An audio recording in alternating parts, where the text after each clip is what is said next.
Hi again, everyone. I'm Ollie Matthews. This is the Narcissistic Resistance, and this resistance video is sponsored by contribution from Jessica, and here is her story. Where do you even start?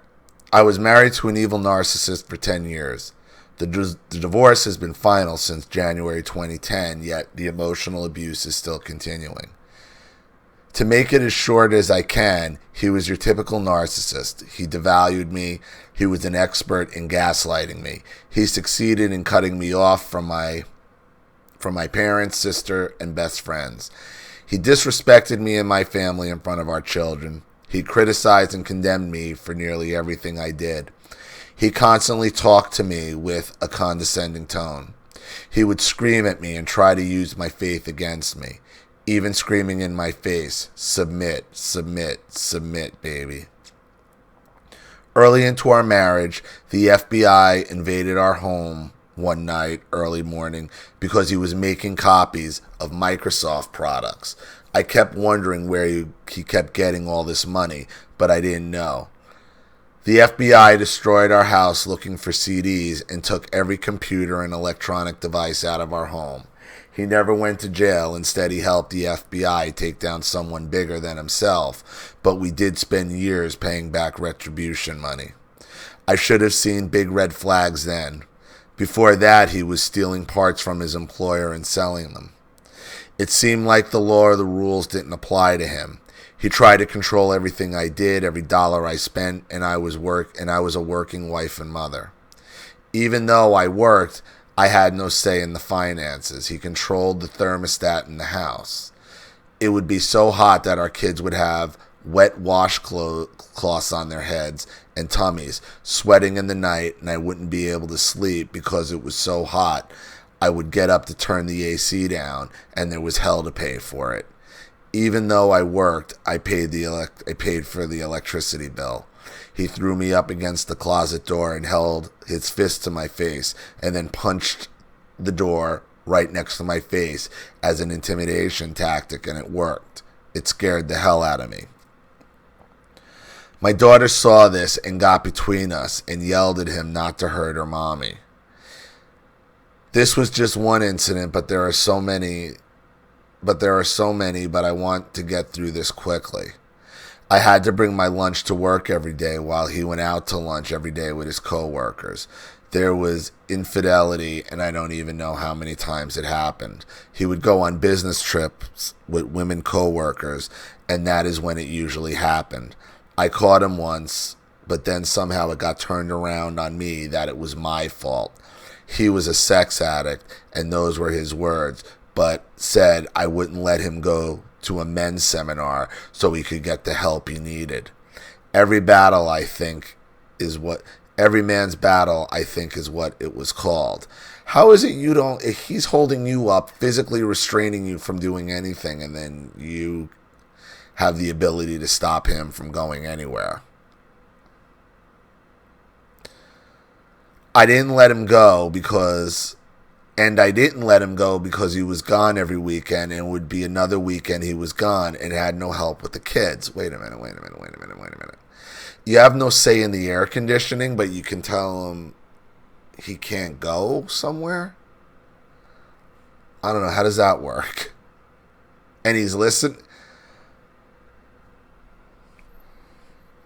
He was addicted to porn and said he needed to go to this seminar to get help, but I just told him to stop watching porn because he thought it was that easy.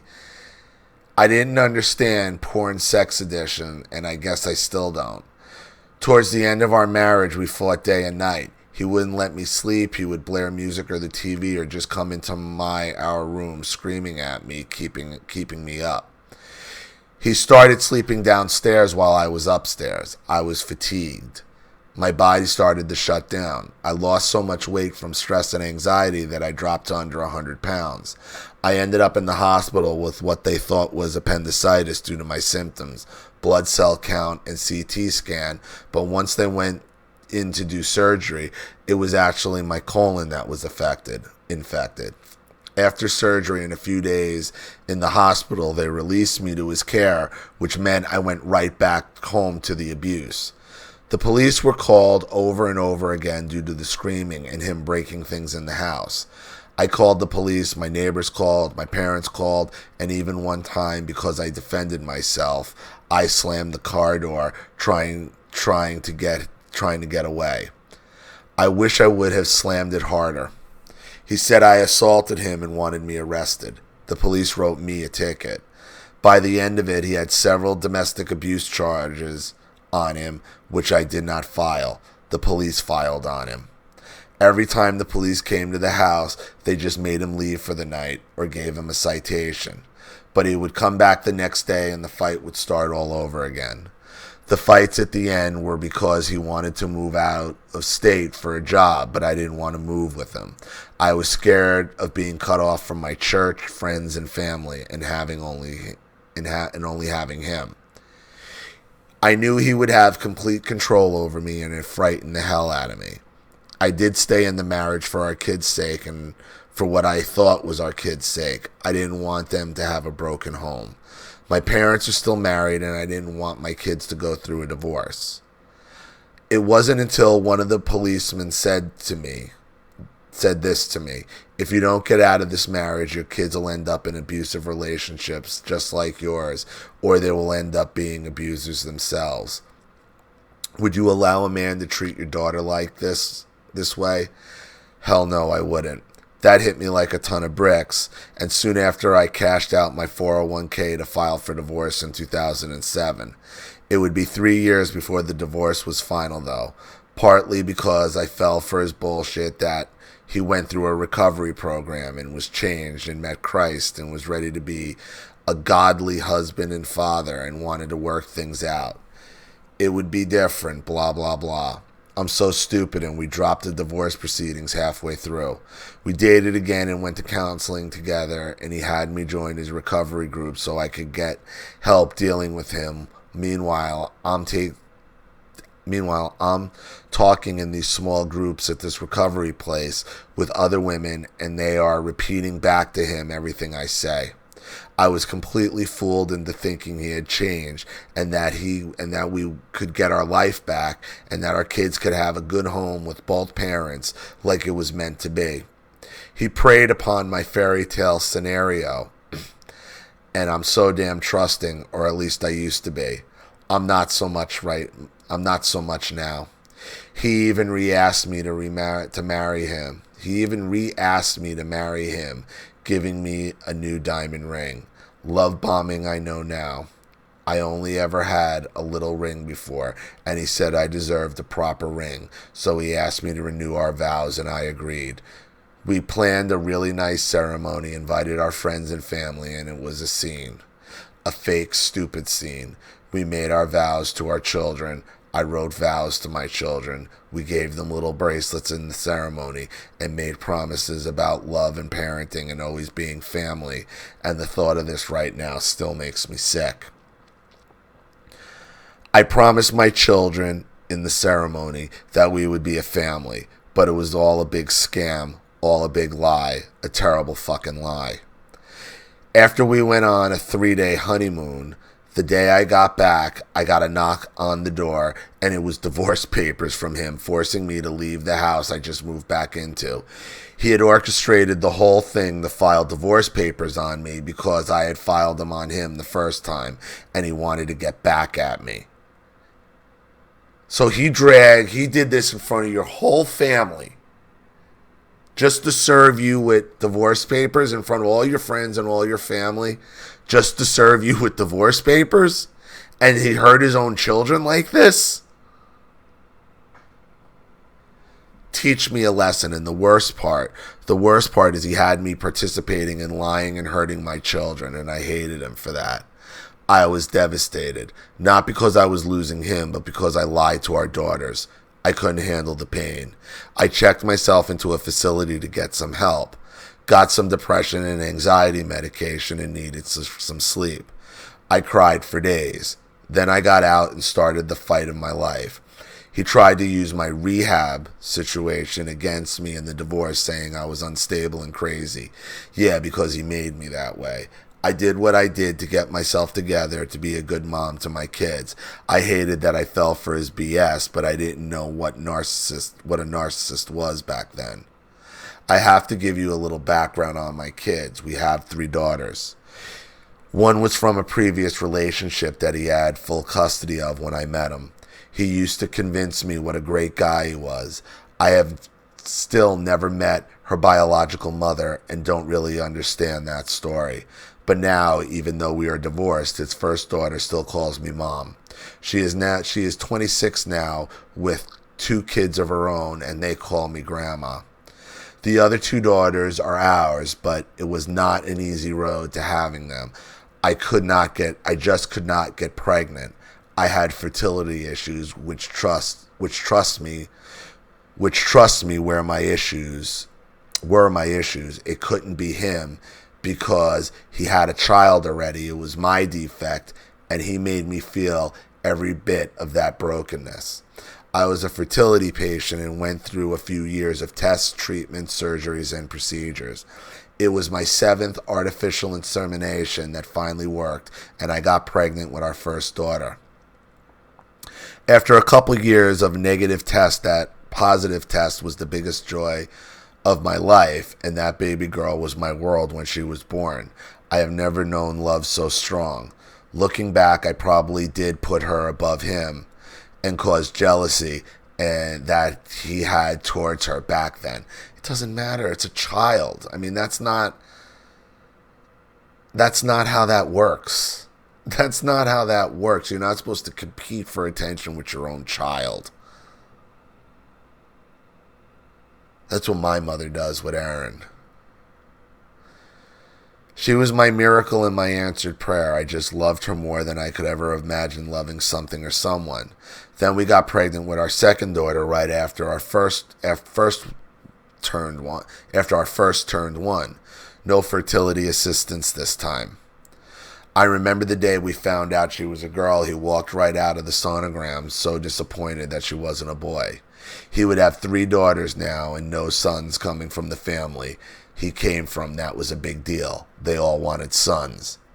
After that, he lost interest in the pregnancy.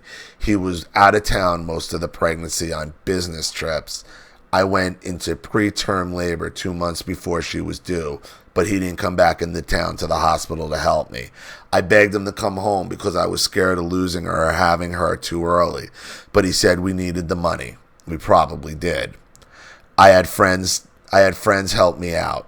I only stayed in the hospital a few days, then went home on bed rest for the rest of the pregnancy, which made me a lazy piece of crap because I wasn't allowed out of bed or the contractions would start up again. This was a horrible situation. He stayed out of town most of the rest of the pregnancy, and my parents helped me get the other 2 girls to school and daycare. He was in town when she was born, and he was there at the birth. Oh, excuse me. These long ones dry out.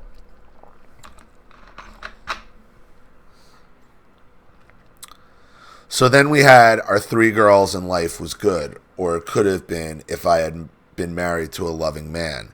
I ended up cutting back my hours at work to 30 hours a week so I could care for our kids, which meant he worked more hours a week than I did, which meant he had more power in the relationship and finances, or at least that was the way it was played out.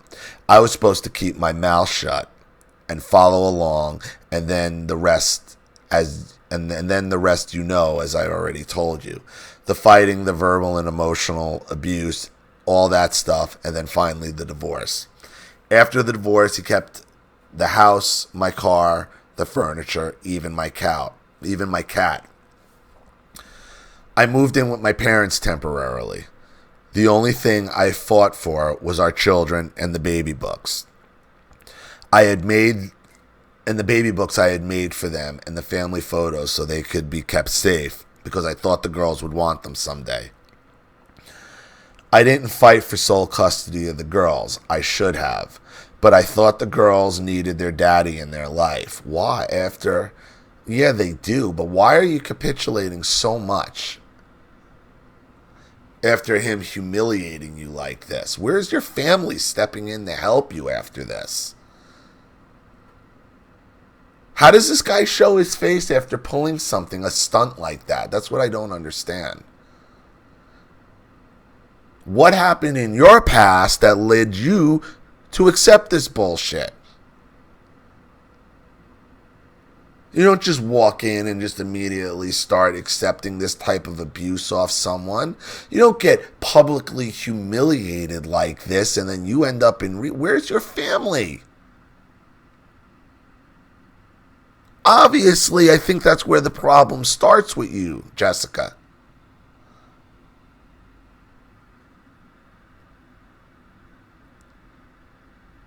We agreed to join custody week on, week off between us for our 2 daughters.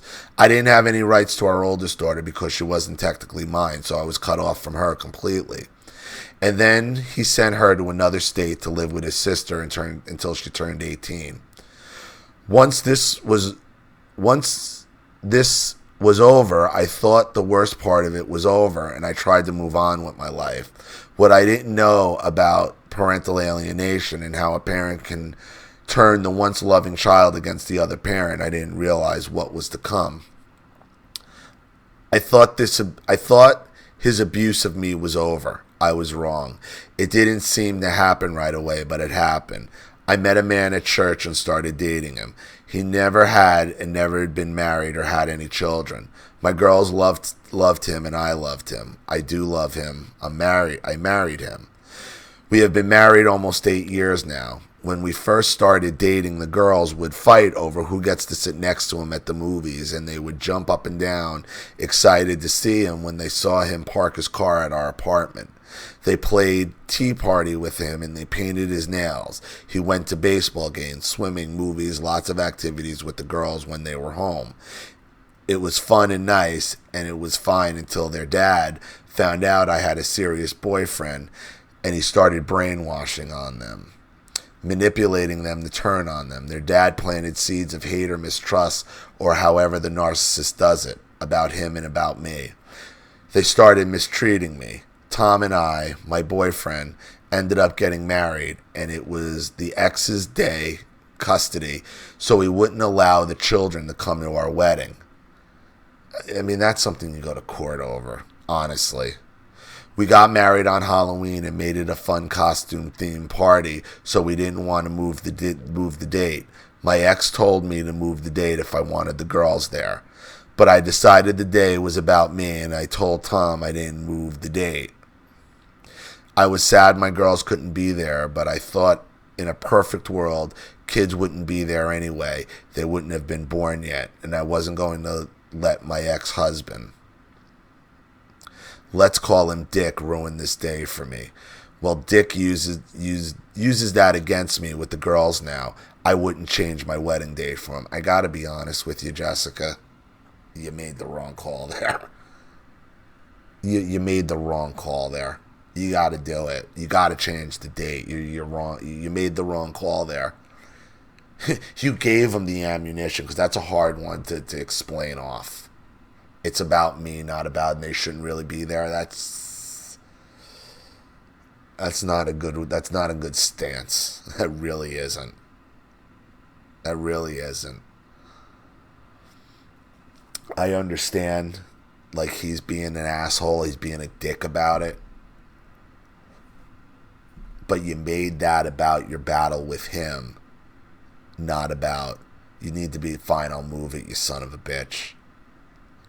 I'll have it early or late. You could have still had the Halloween themed party within a week. Either way. Okay? People, I understand it, but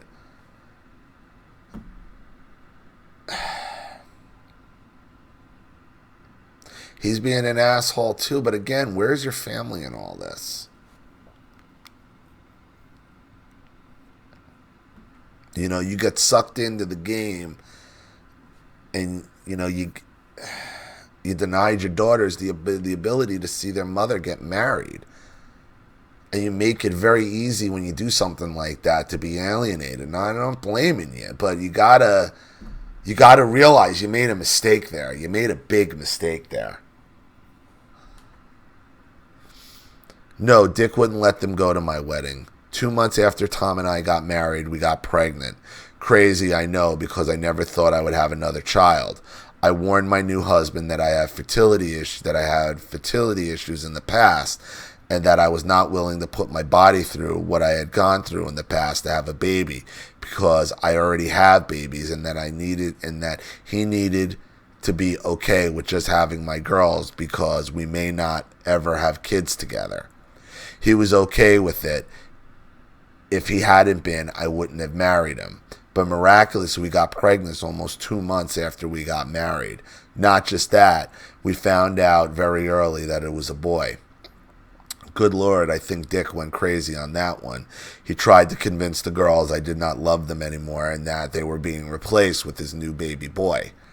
Because you didn't make her let them be a part of the wedding, Jessica. This is your mistake. This is how he was able to do it. You make it easy. Don't make it easy for them. You made it easy for him because you made it about the battle with him. Over then just changing the date. You could have still had the damn fucking... This is how he did it. You gave him the ammunition to do it.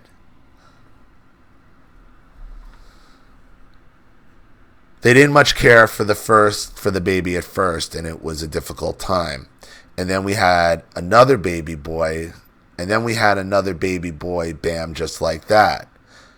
How would you have fertility issues and you're just getting pregnant left and right now?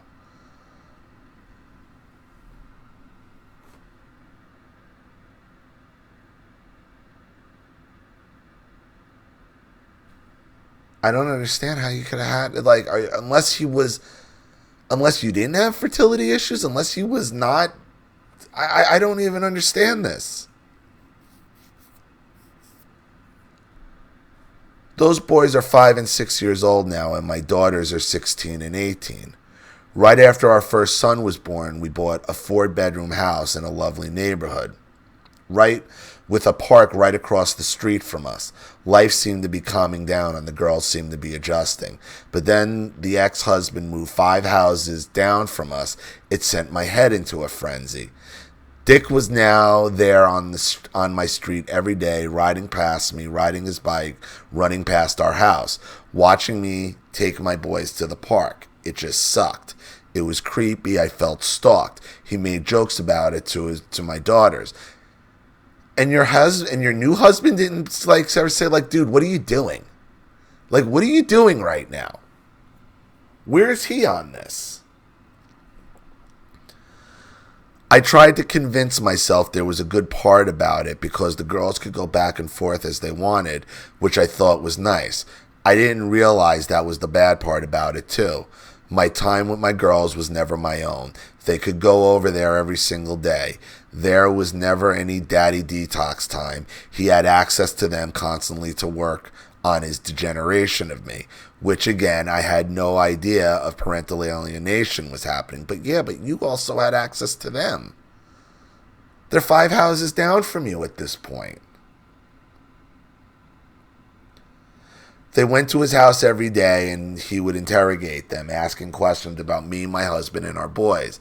He convinced the girls I was unworthy of respect and that they didn't have to follow my rules. If I set boundaries for them, they would leave my house and go to their dad's house. They never had to deal with a consequence from me because they would do what they wanted, and when I tried to establish a rule or punishment for breaking a rule, they would run to dad's house to hide from me. I didn't know he was the one calling the shots. I kept thinking, especially with the older daughter, oh, she's just a teenager and she's testing the boundaries. Of course.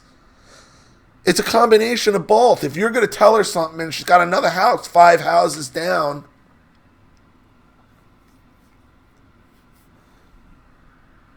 but it was more than I admit. It was more than that, and I admit I was focused on the little boys. My youngest is autistic and is a challenge in his own right. Part of me thought I deserved to be treated this way. Drew, the oldest daughter, was starting to cuss me out and became emotionally and verbally abusive to me. My sweet, precious little girl was reminding me more and more of her father and the way he he treated me, disrespecting me, calling me names, belittling me, undermining my authority, just a total disregard for me altogether, like I was a piece of crap. The younger daughter would just sit there and agree with the older daughter, even though none of it concerned her. I refer to them as Jay and Silent Bob to my husband, if you know who that is. The older daughter started making frivolous complaints against my house and why she couldn't stay there. Her light bulbs in her room weren't bright enough, so we bought her new brighter lights. Her door didn't lock to keep her brothers out, so we put a lock on her door, and the fan didn't work properly, so my husband bought her a new installed fan. Stupid stuff like that. She accused me of being selfish because I bought generic Pop-Tarts for her, but I buy myself brand name stuff. Do you do that? I gotta be honest with you here, Jessica. I'm seeing red flags here on your own behavior. I really am. You gotta understand, you got two teenage daughters, a new family, and I understand your ex-husband is the one who's because I think you both to blame here. Somebody's got to be the adult and stop challenging. It's like you two are still fighting with each other. You're still waiting each other out.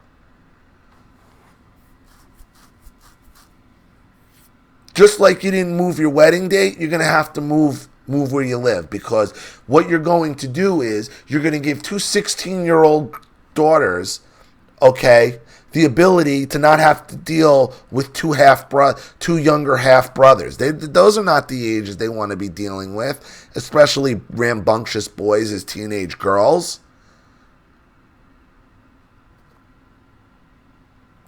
Yeah, you have a right to make your own new family, of course. But you're also making it easy on your ex-husband for them to violate your boundaries. Why? Because you're still in some kind of covert war. This is you're now in Cold War. You're in a Cold War with your narcissist. And you're just destroying each other, really. You're on the losing end of the Cold War. You haven't given up on fighting with this guy. You've made decisions where you put your own needs in front of your own daughter, in front of your daughters. I can't be any clearer with that. Why would you buy yourself the name brand and then buy them generic? You know, that's shit my mother used to do to us. That's shit my mother did to us. Are you setting up a social status with your children? What are you doing?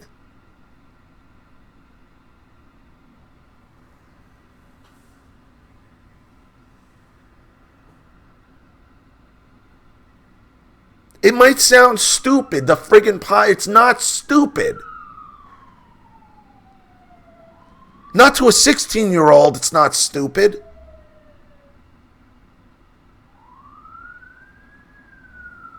You're a big part of the problem here, Jessica.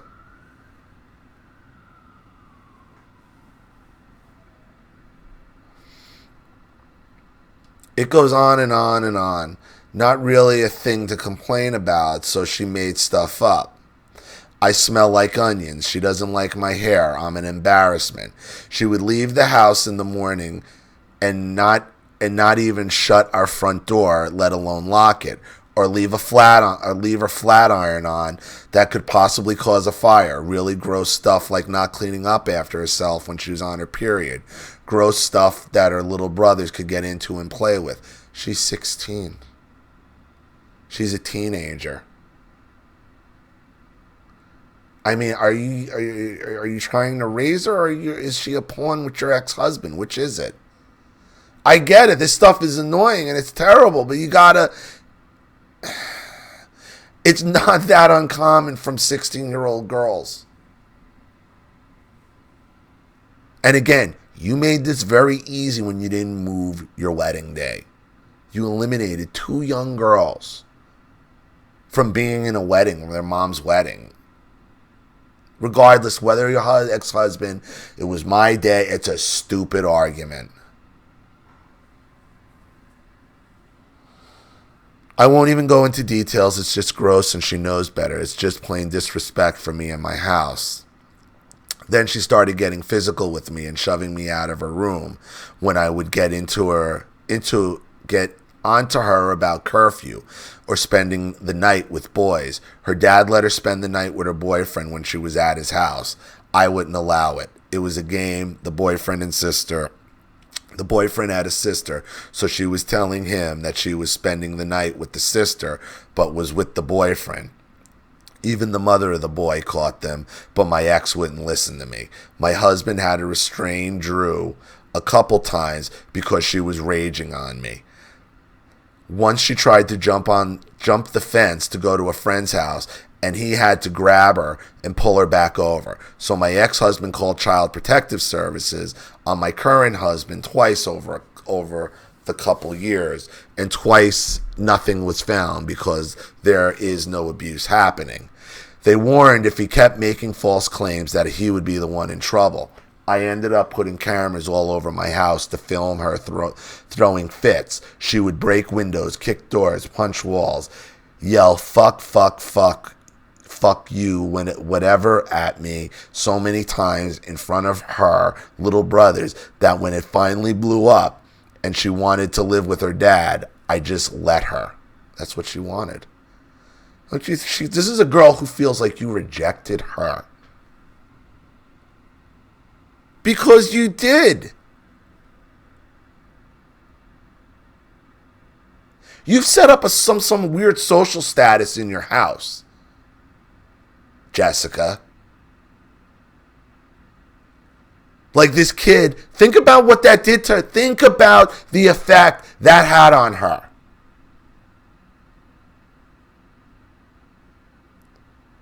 And then you have 2 more sons, and you actively admit yourself you put most of your attention on your sons.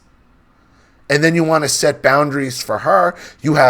I guess you have things you buy that you've set up that are from, these are mine, these are yours. Like, what are you doing?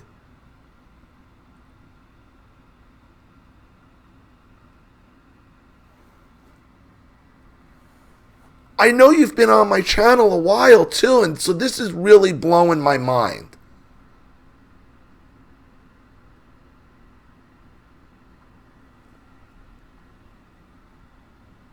You can't hide behind your religion or any of that nonsense either, okay? I have a feeling you want what you want. It seems like there's some borderline tendencies going on here.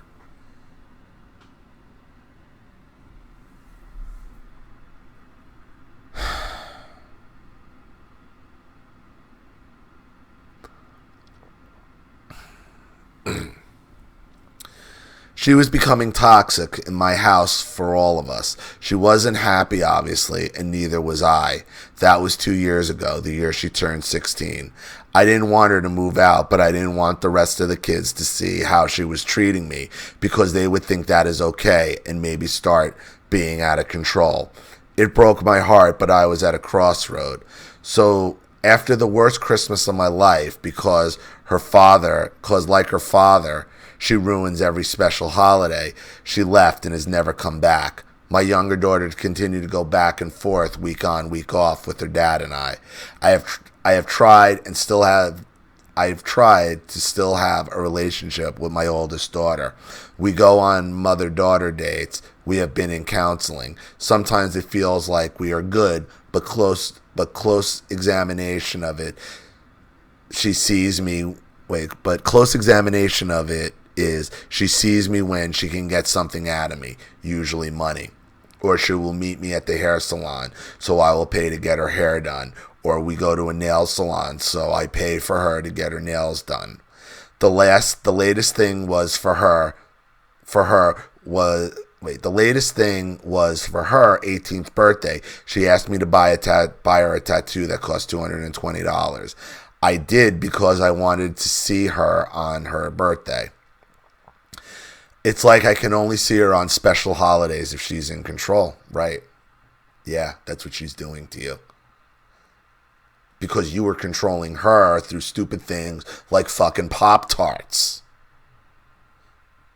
when you make a social status, a hierarchy, ladder over things like fucking Pop-Tarts, yeah, she's going to be bitter about you. And she's saying, okay, you didn't want me at your wedding, you put your other kid, now you want to come, you're going to pay for it. And to be honest with you, I'm not unsure she's not justified in some of it. You put this all on him, and you're taking none of the responsibility on yourself. And there's plenty of it for you, Jessica. Plenty of it. And then you wonder why she's doing this? I get it, she got physically violent. Believe me and Drunky the fuck clown got plenty fucking fist fights when I was a teenager. This is still about your ex-husband. Because you're still in some kind of weird Cold War with him. This Mother's Day, though, I didn't get a call, text, or anything from her. It's so hurtful. I have done nothing to deserve this except get out of a terrible marriage. Dick is still trying to teach me a lesson, which is what he used to tell me all the time. I'm going to teach you a lesson. Drew and her dad were trying to convince the younger daughter, Josie, to come live with dad full time. And that way, mom would have to pay dad child support because that is his dream. Take my kids away from me and make me pay child support. To him, that is the best lesson he can teach me. Drew and dad would sit Josie down and try to bully her into coming to live with him full time. But she didn't want to. She wanted to keep going back and forth and seeing both her parents. She wanted a relationship with both her parents. Plus, she has little brothers she wants to see and be a part of their lives on a constant basis. Usually the older, and let me tell you something, usually the older one is the angrier one. Usually the older one is the angrier one. And the middle one and the younger one is the one that has a harder time breaking contact with one or the other.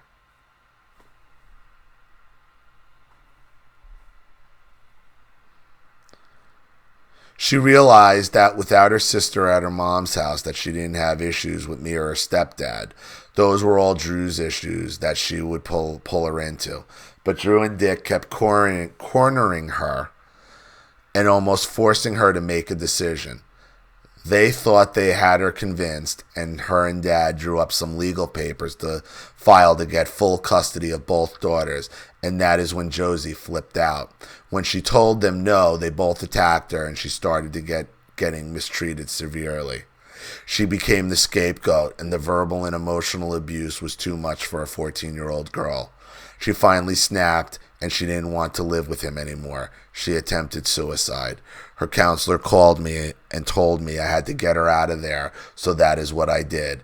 I got emergency custody at that time. We talked and talked about it, and she has said he lies and manipulates and has tried to turn her against me. And she said that he and Drew are almost like a married couple, and they parent together, and it's disgusting. She feels like everything is faulted on her. They gang up on her, and they're so cruel. She even asked me, how the hell did I marry a man like that? I've asked him to go to counseling with her, but he doesn't want to pay for it. It's a waste of money because she isn't, I guess, thinking the way he wants her to.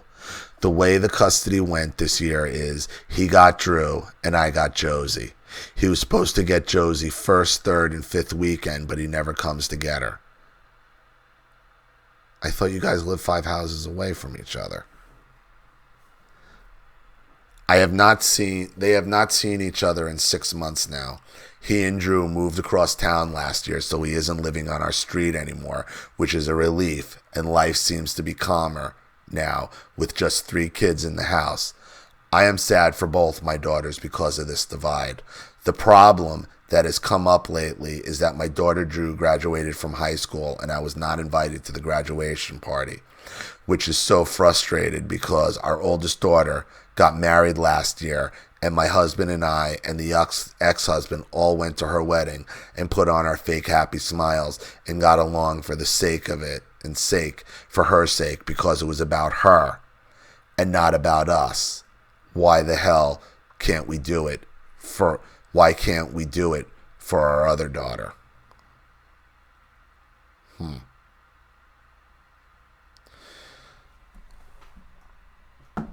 So, so not only did you not change your wedding so your oldest daughter can come and be a part of it, with all this drama going on, you went to your oldest daughter, who's not technically your daughter, you went to her wedding and put on your fake and happy, because it was her day, because she's your daughter. But you wouldn't make the same, but you said made it about your day, even though your other daughter, your natural daughter, couldn't be there. You don't get this. You don't see this. You don't see why your oldest daughter wants nothing to fucking do with you. You don't see how your daughter thinks you're the narcissist. You don't see how your actions have played into all of this.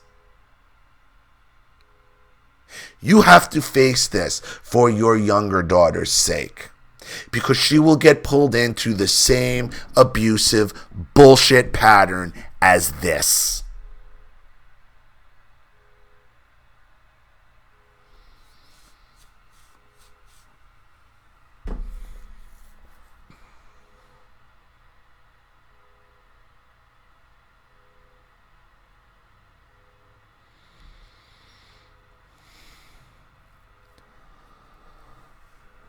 I was willing, but he wouldn't do it.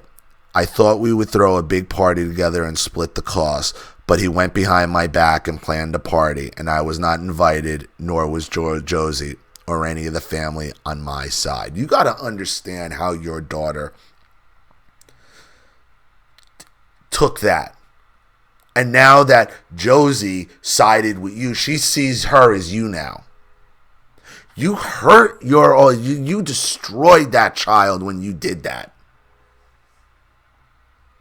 I know where that kid is coming from. I know why she's so fucking pissed at you. She has every right to be. She has every right to be pissed at you, Jessica. Every right to be. And it's unfair that your youngest daughter's in this situation because of it.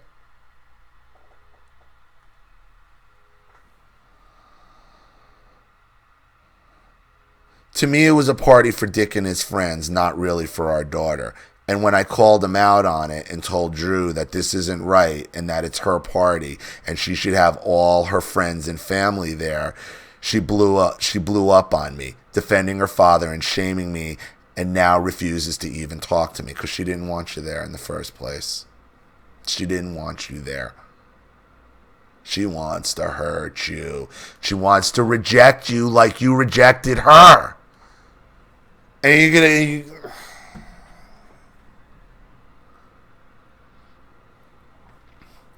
She got 9 tickets to graduation and said I could have 2 tickets to graduation, and her dad gets the other 7.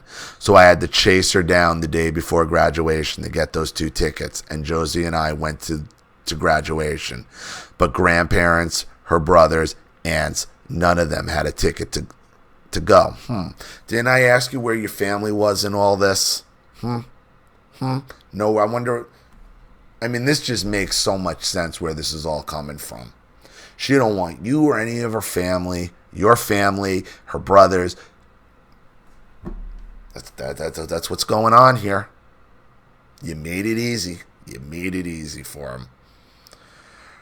Her dad's brother, who Drew has seen a handful of times in her life, was given the tickets, but my parents, who toted her around all through elementary and junior high, weren't invited. It's a slap in the face, but I shouldn't expect anything less, right? All these years later, and this man is still hurting me. He's just using my daughter to do it now, and I don't know what to do. There's nothing you can do. There's nothing you can do except apologize. Apologize. I was wrong. I was selfish. I should have had you a part of my wedding, and I'm sorry I left you out, and have made decisions in my life where I have put myself and other children ahead of you. I'm sorry I was so petty to have some kind of weird social status in the house with Pop-Tarts.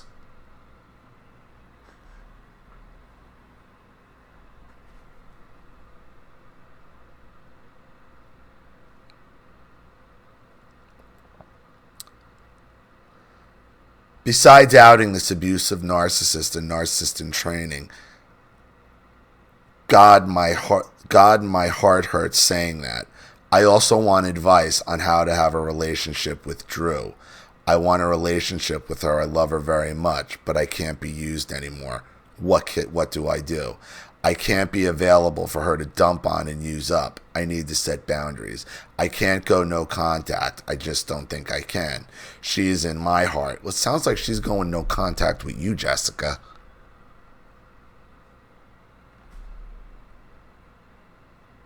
Sounds like she's going no contact with you. And this seems like this seems like this is a move on the narcissist chessboard here. All to cover that fact that you eliminated your own daughters for your wedding because you wanted to get into some petty dispute with your ex-husband. You did that. That was your choice. You did that. And you need to own that.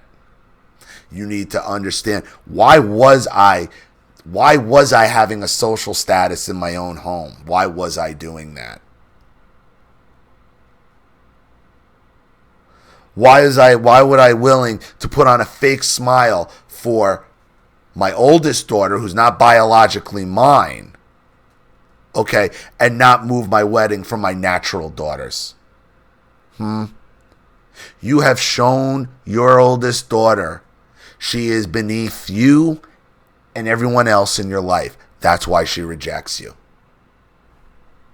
No, this is not what you wanted or expected to hear. Maybe it is. But that's what's going on here. And your ex-husband may be an abusive scumbag, but you are still making this all about your battle with him. You're just as much to blame as he is.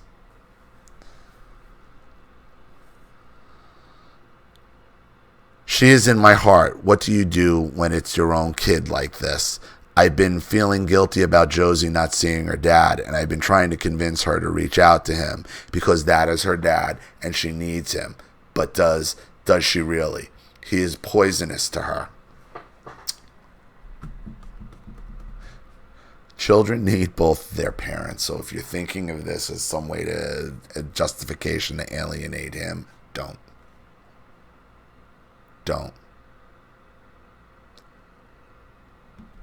I've started thinking now it's best that he stay away from her. She has a lot of issues without him in her life, but am I any better than him if I don't encourage her to have a relationship with him?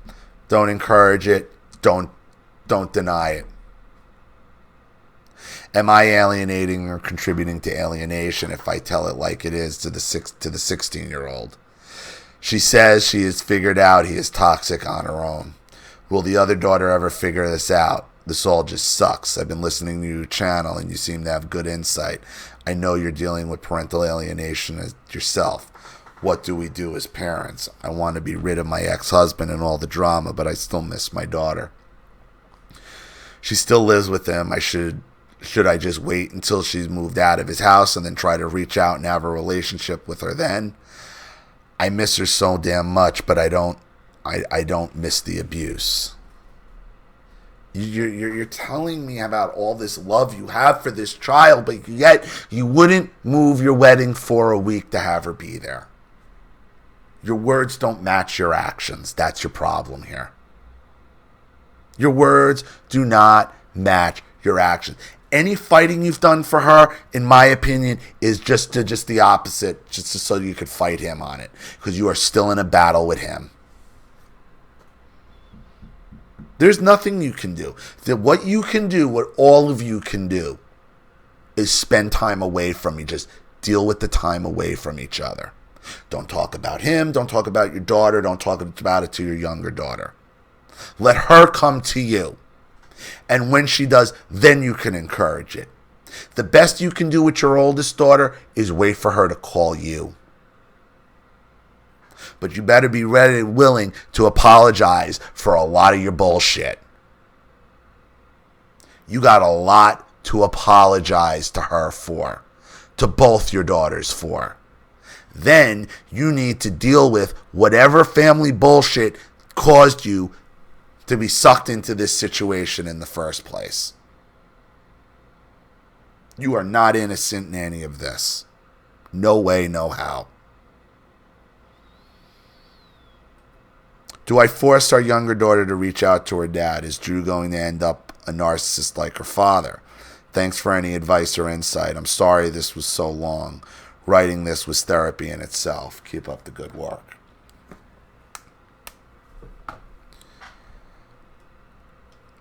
The only thing you can do is wait. There's nothing you can do at this point. You're 51 minutes in, and you've taken no responsibility for any of your actions, yet you're the cause of most of them because you've made it easy for him. So, I know this is harsh. I know this isn't what you were expecting, but I hope it helps. Thank you for your contribution and your story. I really appreciate it. Thank you to everybody watching. Please leave any opinions or advice in the comments section below. And again, if you want your story read on the channel, you have a topic you'd like me to cover, a narcissist you'd like to expose, you'd like to set up Skype, a phone call, have a private video made, or a Facebook live chat, or you'd like to sponsor a video like this for someone who needs help and can't afford it, or just make a contribution to the channel in general to keep it supported, growing, and successful, because this channel survives 100% on contributions from all of you guys. Without you, all of this goes away. So if you like what you see here and you want to see more videos like this, you know what to do with the PayPal and email links in the description box. Also, please like and share this video wherever you can. Subscribe to my channel if you haven't, and be sure to click the subscription bell to be notified of all my video uploads. I'm Ollie Matthews. This has been the Narcissistic Resistance.